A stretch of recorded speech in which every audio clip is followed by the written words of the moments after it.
warga Departemen Fisika. Selamat datang di Trade Vol 2. Kenalin, aku Naila. Di sini, aku bakal nemenin kalian buat ngobrol bareng kakak alumni yang pastinya udah banyak pengalaman nih di dunia kerja. Nah, hari ini kita bakal ngobrol-ngobrol santai, tapi tetap penuh insight nih. Kita bakal kepoin perjalanan kakak narasumber kita, mulai dari masa kuliah, proses dapetin kerja, tantangan yang pernah dihadapi, sampai tips-tips yang bisa banget kita terapin dari sekarang.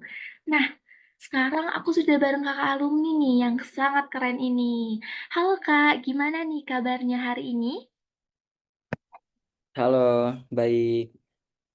Oke, baik ya. Mungkin sebelum perkenalan nih, aku mau tanya, kesibukan kakak selain kerja nih apa sih kak kalau boleh tahu?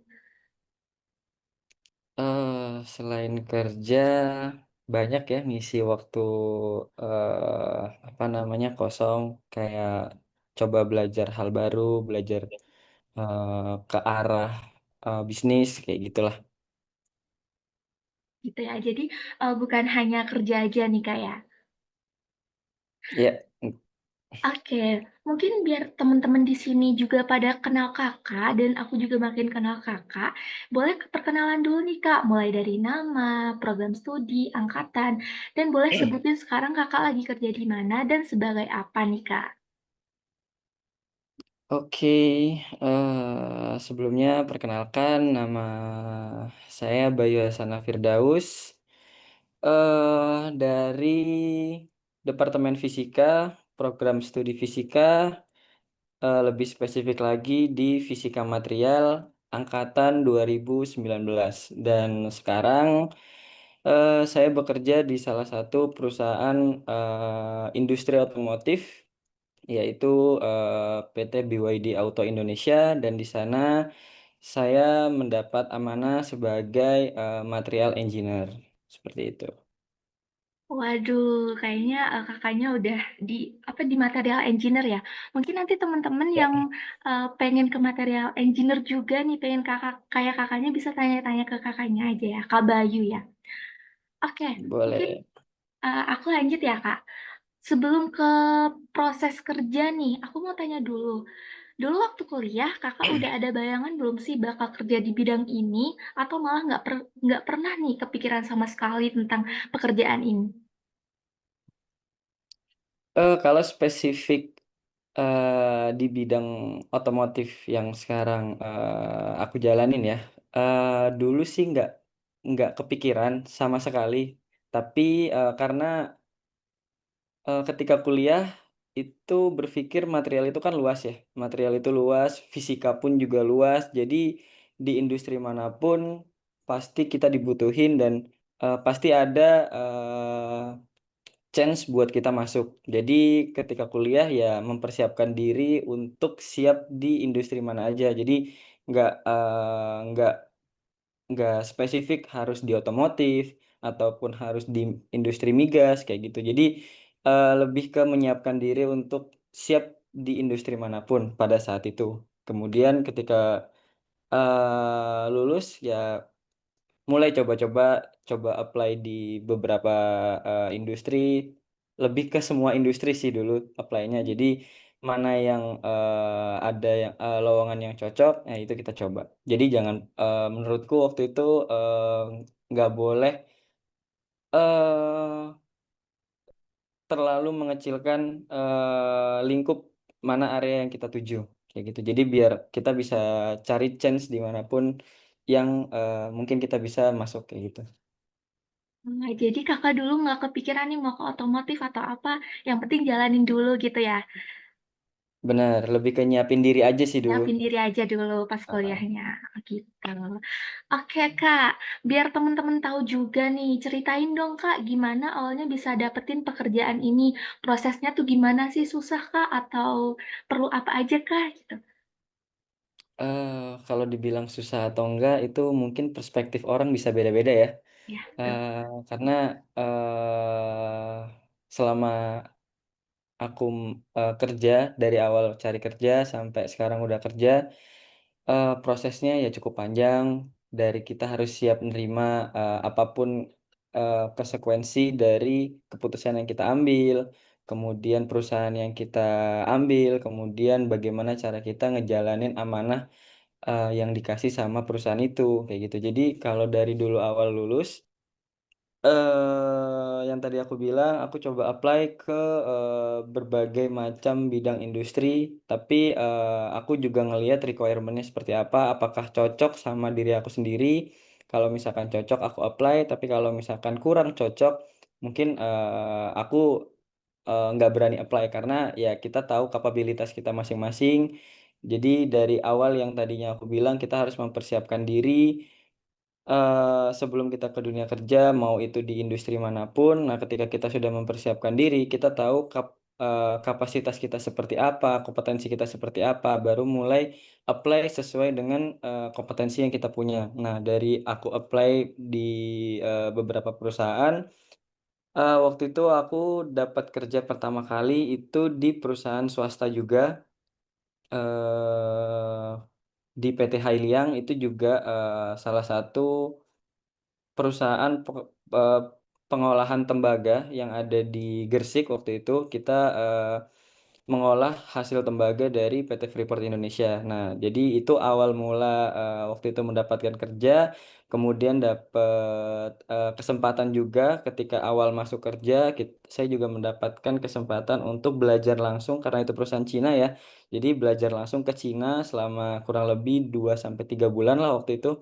Nah, dari situ, belajar banyak terkait pengolahan material itu seperti apa. Intinya, yang aku dapat dari eee, pengalaman pertama kerja adalah dunia kerja itu seperti apa, kemudian, ilmu yang aku bisa terapin di dunia kerja itu seperti apa. Jadi, biar nggak ngerasa sia-sia selama kuliah udah susah payah nyari nilai tinggi, nyari, ilmu ke teman-teman, ke dosen, ke orang di luar kampus juga. Jadi, ketika kita kerja, oh ternyata dulu yang kita pelajari itu dipakai di sini, bisa dipakai di sini. Walaupun nggak semuanya, tapi suatu saat semua yang kita pelajari itu pasti akan berguna. Nah, kayak gitu. Jadi, setelah, eee, kurang lebih 1 tahun lebih lah di perusahaan itu, aku coba untuk lebih ngembangin diri lagi.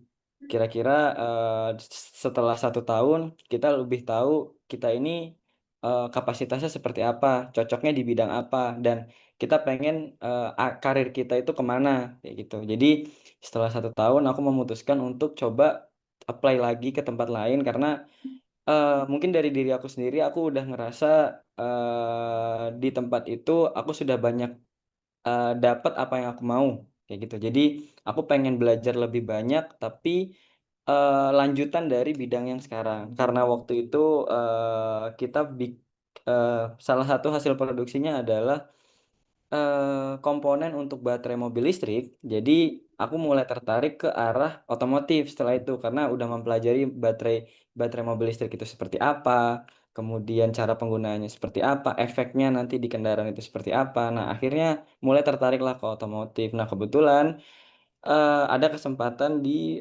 BYD ini. Jadi aku coba apply dan ternyata, bisa keterima di situ dan ya ini lumayan sangat menarik karena, eee, aku juga nggak nyangka ketika masuk itu akan posisikan sesuai dengan, jurusan ketika aku kuliah. Nah, jadi kurang lebih apa yang dikerjain sekarang itu mirip dengan apa yang dulu kita lakuin ketika kuliah, kayak gitu. Lebih, kayak dari praktikumnya, kemudian, materi-materi dasar yang kita pelajari, cuman kalau di kerjaan yang sekarang itu lebih ke penerapannya, kayak gitu. Panjang banget ya, Kak, untuk prosesnya sendiri. Oh, mungkin, Kakaknya berarti pengalaman pertama ini bukan yang di, sekarang ini ya, Kak? Bukan, ini yang kedua. Oh. Oh, ini yang kedua. Jadi pengalamannya udah banyak dong pastinya ya. Terus, berarti, yang pembelajaran di kuliah itu praktikum dan lain-lain itu terpakai ya, Kak, di dunia kerja? Sebenarnya terpakai, cuman ya mungkin nggak spesifik sama persis ya, cuman yang bisa kita pakai adalah, ilmu-ilmu dasarnya biasanya. Kayak misalnya, kita praktikum fisika dasar. Contohlah kita ambil, praktikum terkait viskositas larutan. Nah, itu kebetulan di kita juga kepakai, kayak gitu. Jadi ya hal-hal dasar yang mungkin nanti ketika di tempat kerja itu lebih spesifik ke penerapan di, produksi asli yang bisa kita lihat. Kalau di kuliah kan kita cuma tahu praktikum itu untuk, membuktikan bahwa teori dasar ini benar atau enggak. Nah, kalau di kerja, kita bukan membuktikan lagi, tapi kita menerapkan dari ilmu dasar itu bisa menjadi sesuatu yang berguna di dunia inilah, gitu. Oke, tuh teman-teman. Jadi, pembelajaran di kuliah itu nggak sia-sia buat di dunia kerja. Jadi, teman-teman jangan apa ya, jangan malas-malasan ya buat kuliahnya karena nanti pasti kepake juga di dunia kerja. Oke, mungkin aku lanjut ya, Kak. Kakak nih, kerjaannya sehari-hari tuh ngapain aja sih? Biar kita tuh yang awam kebayang kebayang nih di dunia kerja tuh seperti apa. Nah kan kita sebagai mahasiswa kayak kuliah ya cuman belajar, ngerjain tugas, ngelaprak, terus ada juga rapat mungkin yang ikut organisasi. Mungkin untuk Kakak sebagai, udah kerja nih kayak sehari-harinya tuh ngapain sih, Kak, kalau boleh tahu? Kalau kesehariannya mungkin yang relate nanti akan, ke teman-teman yang dari fisika material ya. Karena memang spesifik bidangnya yang sekarang itu adalah, gimana ya, ngedevelop, material terutama di chemical material. Jadi walaupun kita orang fisika, tapi, kita tahu prinsip dasar fisika itu bagaimana, teorinya bagaimana, dan kemudian nanti penerapan di industri itu bagaimana, itu yang dijadiin, eee, dasar atau pondasi yang kuat ketika, di Kalau misalkan kayak sekarang ya contohnya, yang aku kerjain adalah bagaimana kita, memilih material yang cocok untuk digunakan di suatu kendaraan. Misalnya kita lem ya, lem untuk, di mobil, untuk ngelem mobil itu, bodi mobil. Nah, itu kita harus tentuin gimana caranya, lem ini bisa dipakai dengan maksimal, entah itu dari, apa namanya, pengujian kuat tariknya, tensilnya, kayak gitu-gitu. Nah, tugasku adalah menentukan material mana yang cocok dari spesifikasi, standar yang diberikan oleh perusahaan. Nah, selebihnya, sisanya itu kita melakukan, pengujian pengujian, ya dari bahan-bahan chemical tadi. Ada banyak sih pengujiannya, tergantung nanti materialnya itu apa dan materialnya digunakan untuk apa, dan kita juga menentukan pengujian yang cocok itu apa. Karena kalau misalkan kita tidak bisa menentukan secara spesifik pengujian yang cocok untuk, material tersebut, itu akan mempengaruhi performa dari kendaraan yang akan dijualbelikan, apalagi yang nanti akan digunakan di publik. Kalau misalkan itu nggak maksimal, bahayanya adalah, ya itu, bisa nanti ketika mobilnya dipakai bisa gampang rusak atau apa, ya itu kan salah satu tanggung jawab yang cukup besar ya, cukup menantang sih sebenarnya. Jadi kerjaan sehari-harinya, yaitu kita lebih fokus kira-kira material mana yang cocok, milih materialnya, kemudian nguji materialnya, kadang juga, spesifiknya sebenarnya bukan kita yang nguji, jadi nanti kita juga punya tim lab. Jadi nanti tim lab itu yang akan nguji, kita hanya, menentukan kira-kira ini bisa diuji apa, terus standarnya seperti apa, dan kemudian nanti kita juga yang, melakukan audit ke dalam, proses produksi, kira-kira udah bener belum sih material ini, prosesnya digunakan secara benar, pengaplikasiannya benar atau enggak. Karena kalau misalkan itu nggak benar, nanti juga ngaruh ke hasilnya, kayak gitu. Lebih ke audit sih, lebih ke kita mastiin standar, kemudian proses penggunaannya itu benar, sama, spesifikasi dari material yang akan kita gunakan itu cocok atau enggak. Terlebih lagi kita harus fokus karena kita mobil listrik ya, fokusnya ke, eee, green energy. Jadi ya kita juga harus berpikir gimana caranya material ini juga harus cocok terhadap lingkungan. Nah, pengujian-pengujiannya itu nggak cuman pengujian pengujian-pengujian yang di material, tapi juga pengujian-pengujian yang biasanya kita dapat di fisika dasar kayak, uji tarik, terus ada juga uji tumbukan, kayak gitu-gitu. Ya sangat terpakai sih ilmu, praktikum-praktikum yang ada di, departemen fisika. Terutama yang lebih spesifik lagi ketika, banyak masuk di lab material, kayak gitu. Oke, Jadi mungkin gambarannya gitulah. Oke, mungkin seharinya kayak nguji material gitu ya, Kak? Benar Tentang benar, gitu. spesifikasi material itu cocok atau enggak digunakan, terus benar atau enggak, prosesnya gitu-gitu ya. Mungkin untuk, anak-anak material nih pasti punya pandangan nih dari Kak Bayu tentang, kerjanya nanti kesehariannya kayak gimana. Oke, mungkin aku lanjut ya, Kak. Selama bekerja nih, tantangan paling kerasa tuh apa ya, Kak? Dan biasanya Kakak ngadepinnya itu kayak gimana? Tantangan paling besar adalah, komunikasi. Karena, di 2 perusahaan yang aku tekuni sebelumnya, sebelumnya sama sekarang ya maksudnya, itu sama-sama perusahaan swasta dari China. Jadi otomatis kita akan bekerja langsung dengan orang-orang China. Nah, jadi masalah utamanya adalah pada saat itu ya jelas komunikasi karena basically aku nggak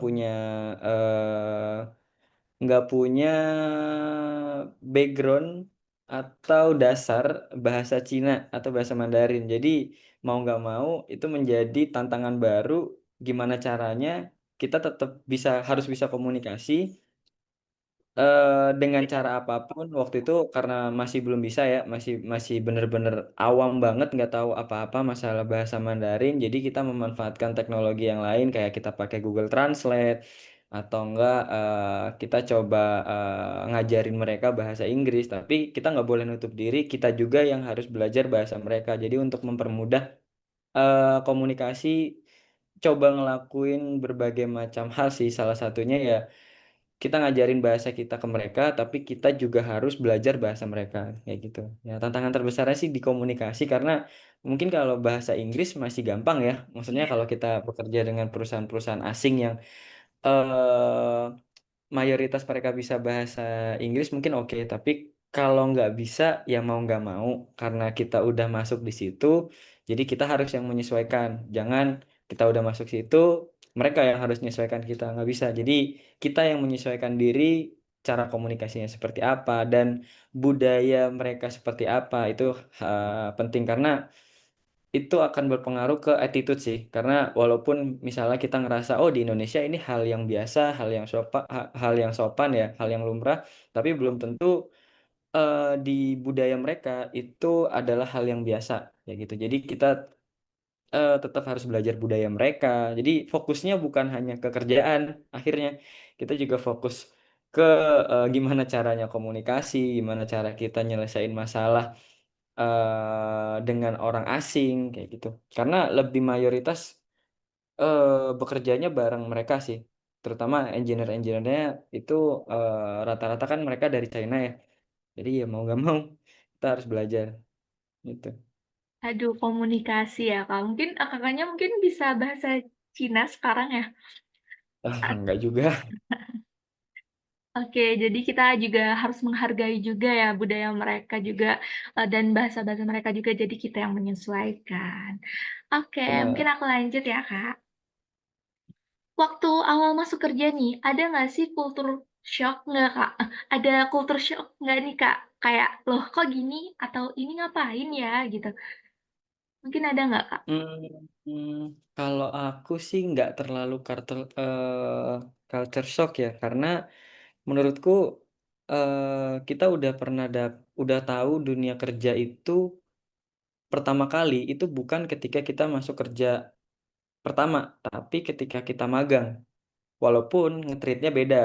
Ketika kita magang ya kita di-treat sebagai ya kita anak magang gitulah. Tapi kurang lebih sama ketika kita magang kita pasti udah tahu, eee, dunia kerja itu seperti apa, kita udah punya gambaran, oh kerja itu kayak gini, tugas-tugasnya kayak gini. Nah ketika kita masuk kerja ya udah nggak kaget sih dengan budaya kerja, cuma tinggal gimana caranya kita beradaptasi dengan yang tadi aku bilang, lingkungan kerjanya. Karena ya setiap perusahaan pasti punya, culture yang berbeda. Jadi ketika kita masuk nggak nggak harus kaget sih, karena pasti dari perusahaan A ke perusahaan B itu pasti beda. Jadi, udah siap lah ketika kita magang, oh gambarannya kayak gini, jadi kita siap nanti ketika di sana tinggal ngikutin aja culture-nya kayak gimana. Jadi nggak perlu kaget, "Oh ternyata kerja kayak gini ya, kerja kayak gini ya."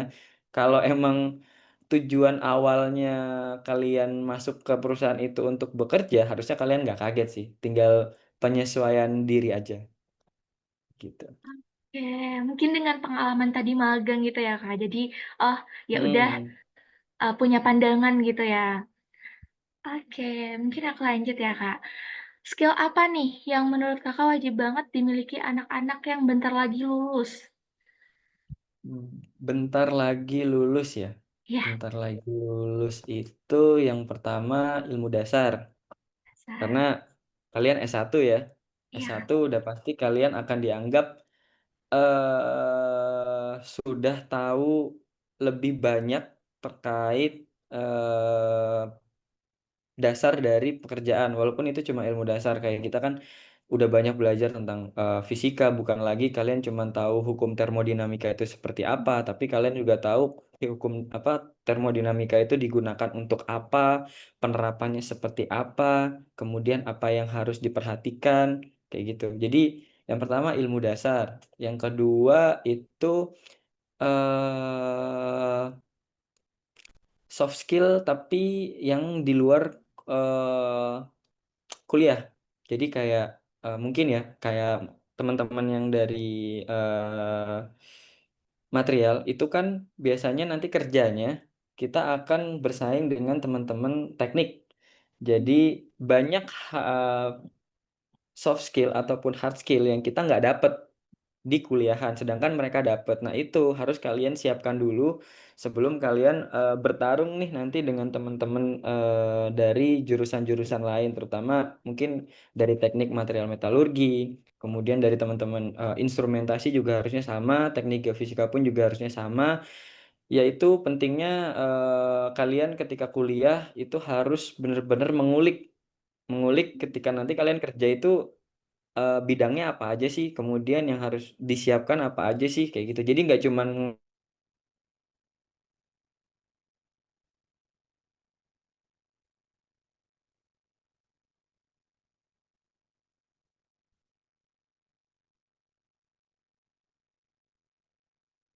Oh, Kak.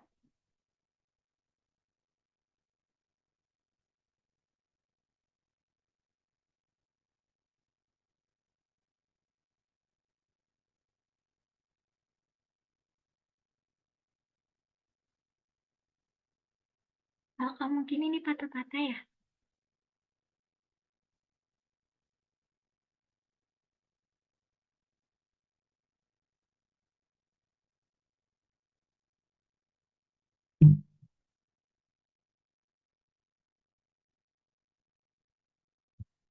Halo, Kak. halo halo, sorry ya. Halo. Oh, barusan terkendala ya? Kayaknya terkendala jaringan ya? Oke, nggak Iya apa-apa nih, itu. jaringan tadi kayaknya. Ya, nggak apa-apa, Udah Kak. beneran ya? Udah, Kak. Tadi aku sampai mana ya? Aku juga nggak tahu lagi.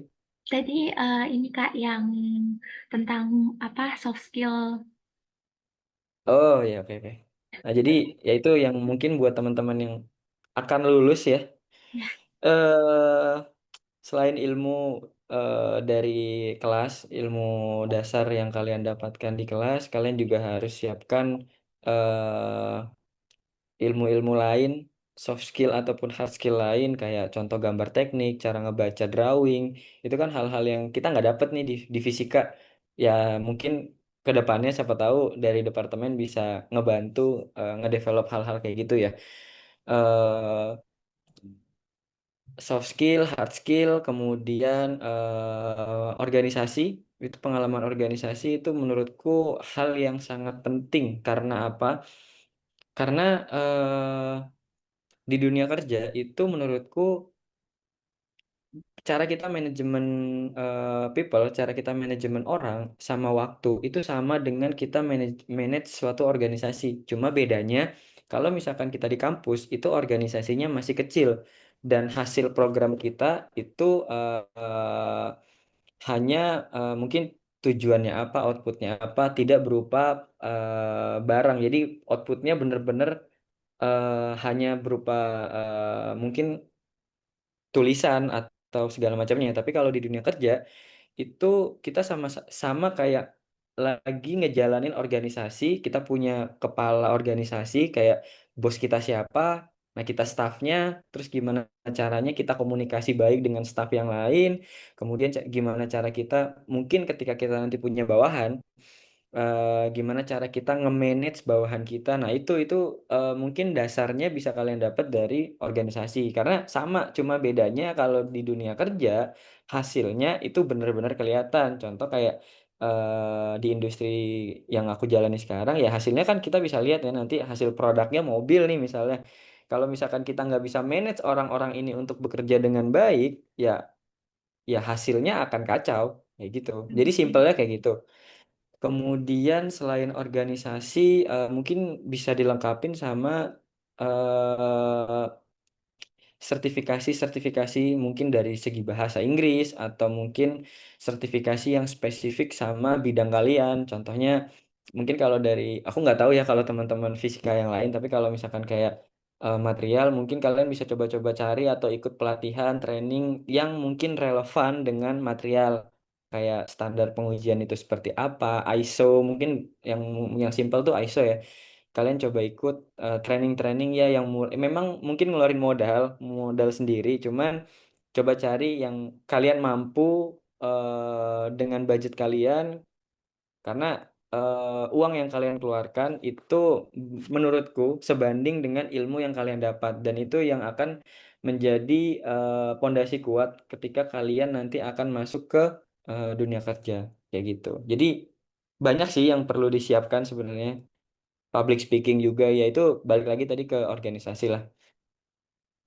Oke, baik. Berarti bukan tentang ilmu doang ya, tentang organisasi juga itu ngebantu ya, Kak, buat, nanti di dunia kerja juga. Nah, teman-teman nih, Benar. jangan jadi kupu-kupu doang nih, teman-teman. Teman-teman ikut organisasi, ikut, pelatihan-pelatihan juga, biar, nanti juga punya persiapan yang banyak nih buat di dunia kerja. Nah, terus Kak, ngomong-ngomong soal kuliah nih ya, kan teman-teman di sini tuh juga kadang setiap semesteran tuh kayak takut IPK-nya rendah, IPK-nya tinggi, gini-gini. Nah, itu seberapa penting sih Kak IPK pas cari kerja tuh atau lebih penting pengalaman dan attitude ya Kak?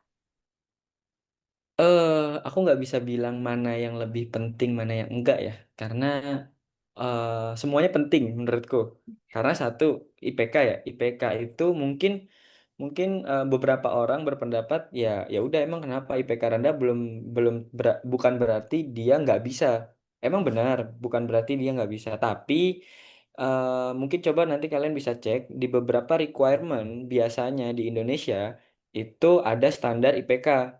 Kayak, mungkin standarnya kalau nggak salah itu di berapa ya, 3,3 kalau nggak salah ya. Terakhir aku cek itu 3,3 tapi di beberapa perusahaan pun juga kayak perusahaan yang mungkin bagus banget, itu ada yang ngasih standar tinggi. Karena ya dari mana perusahaan tahu kita ini pinter atau enggak, maksudnya, mampu atau enggak ngejalani, tanggung jawab yang mungkin nanti besar, karena yang tahu kan perusahaan dan cara perusahaan tahu biasanya yang pertama adalah mungkin dengan IPK, itu salah satunya ya, bukan berarti IPK jadi acuan utama, tapi mungkin itu salah satunya. Jadi kalau bisa ya kalian coba nanti cari-cari tahu dulu, kira-kira kerja ini requirement-nya standar di Indonesia nih, di Indonesia ini, berapa. Jadi seenggaknya kalian masih bisa, achieve di situ, gitu loh, di standar yang ada di Indonesia, kayak gitu. Kemudian pengalaman, pengalaman itu sangat sangat penting dan sangat membantu, terutama kalau mungkin nanti fresh graduate itu pengalamannya ya mungkin pengalaman magang. Jadi saranku ketika kalian nanti, magang gali ilmu sebanyak-banyaknya di tempat magang kalian, apa yang bisa kalian dapat, itu yang nanti kalian masukin ke CV kalian. Karena ya HR pasti akan ngebaca itu, dan usernya juga akan ngebaca itu. Jadi IPK, kemudian pengalaman, kemudian satu lagi attitude. Kenapa attitude itu penting? Ketika kalian nanti masuk kerja, yang yang ada di belakang kalian itu adalah alma mater kalian.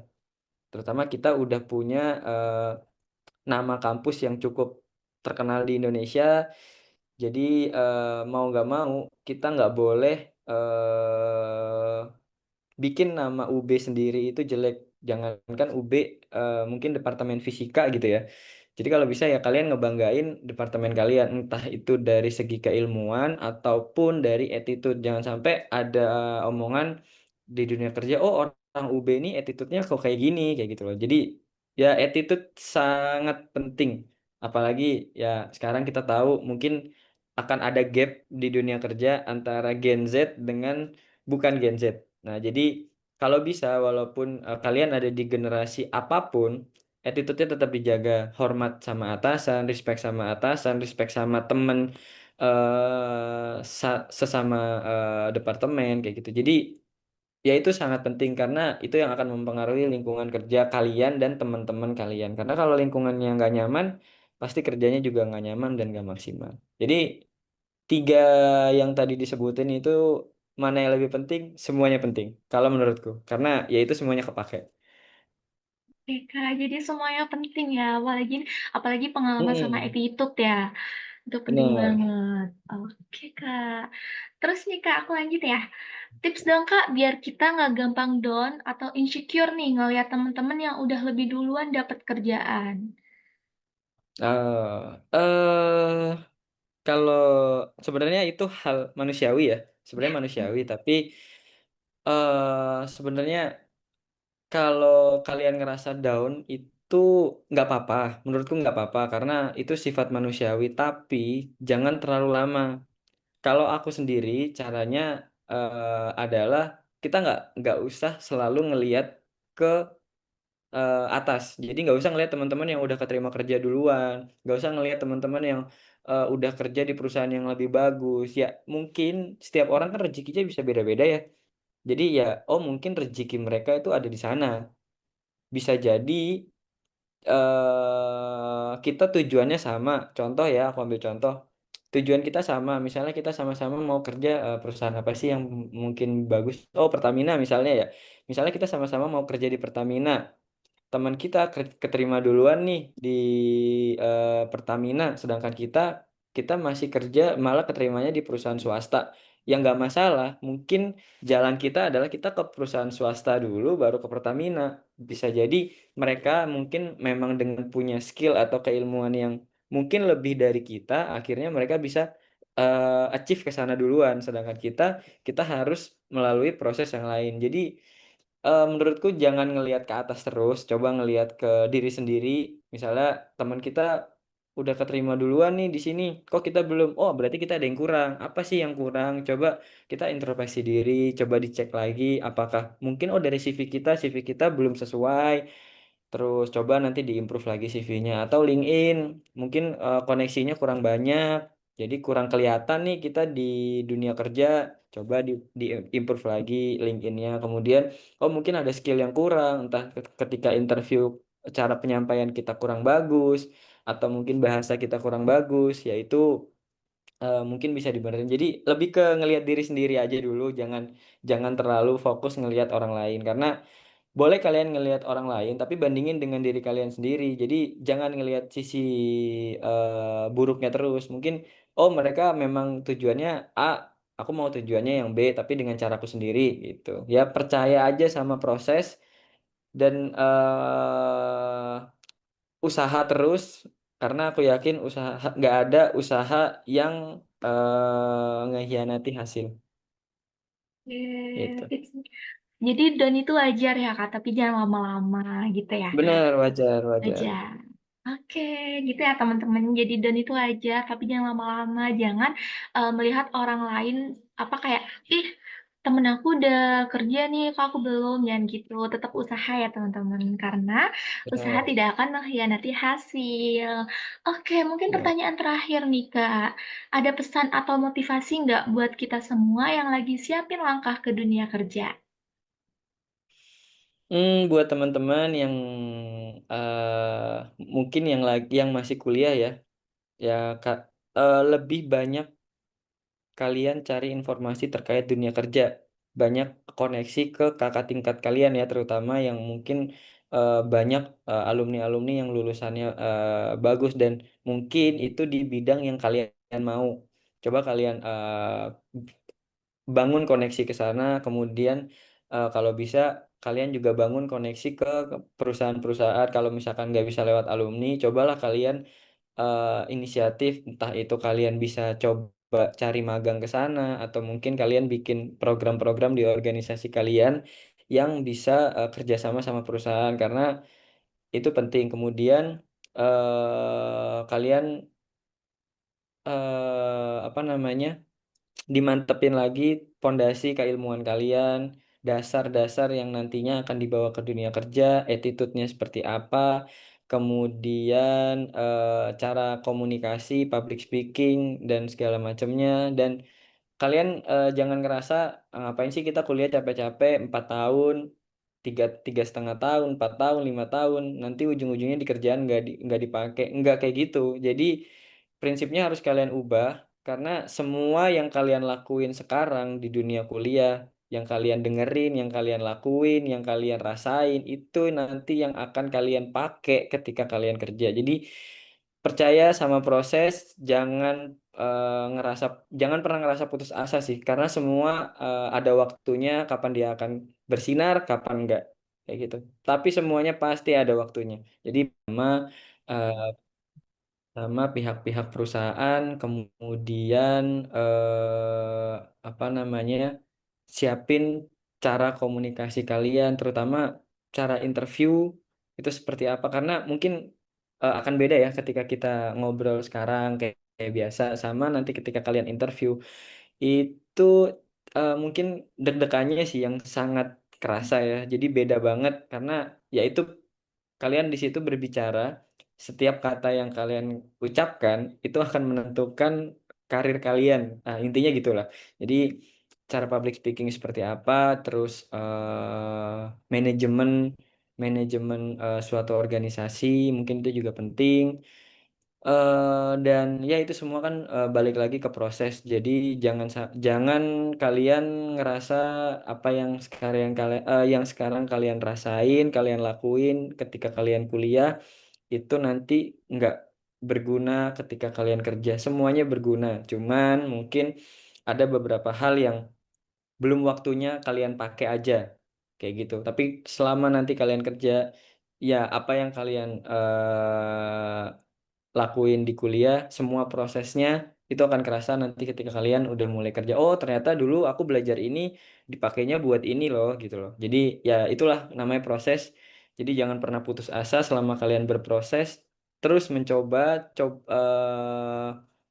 kalian punya 1000 chance di depan mata kalian ketika kalian lulus. Nah, 1000-1000-nya itu harus kalian coba semua. Jadi jangan, "Ah, yang ini aja lah, yang ini aja lah, yang ini aja lah. Aku nggak mau perusahaan ini, aku harus di perusahaan, harus di BUMN," nih misalnya. Ya kalau kalian, tetap teguh sama pendirian kalian, nggak apa-apa, tapi harus diimbangi sama usaha kalian.